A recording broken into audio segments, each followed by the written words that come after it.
जो सरकार में रहता है वो इन संस्थाओं का इस्तेमाल करता है।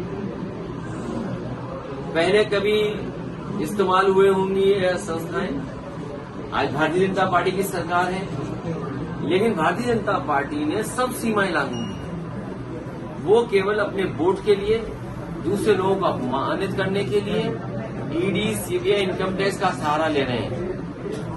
हमारी तो मांग ये होगी कि भारतीय जनता पार्टी अगर जीरो टॉलरेंस रखती है करप्शन के लिए, तो अपने नेताओं के, अपने विधायक, अपने लोगों का आकलन करें कि किन किन की संपत्ति बढ़ गई है, और जिन जिन की संपत्ति लगे कि ज्यादा बढ़ गई है तो उनके खिलाफ भी वही कार्रवाई होनी चाहिए जो विपक्ष के खिलाफ कार्रवाई कर रहे हैं। और मैंने कई मौकों पर कहा कि आज जमीनों का काम सबसे ज्यादा कोई कर रहा है तो भारतीय जनता पार्टी के लोग कर रहे हैं।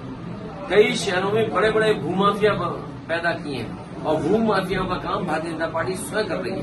लखनऊ में, कानपुर में, आपके अयोध्या में, गोरखपुर में, वाराणसी में आप जानकारी कर लें और सरकार जब भी जांच करेगी, सबसे ज्यादा जमीनों का और सबसे ज्यादा खिलवाड़ कागजों से और भूमि माफिया के रूप में कोई उभर करके आ रहा है तो भारतीय जनता पार्टी स्वयं है। और अन्याय की सीमा आप देखिए, क्या कानपुर की घटना नहीं हुई? एक किसान की जमीन लिखवा ली, 6 करोड़ का चेक दे दिया, बाद में उस गरीब आदमी से चेक वापस दिया, चेक फाड़ दिया, उसे आत्महत्या करनी पड़ी। उसे कौन बचा रहा है? भारतीय जनता पार्टी के नेता बचा रहे हैं। इसी तरह कानपुर में एक व्यापारी को इतना मारा सिख भाई को कि उसकी आंख चली गई। कौन था वो? भारतीय जनता पार्टी का कार्यकर्ता था।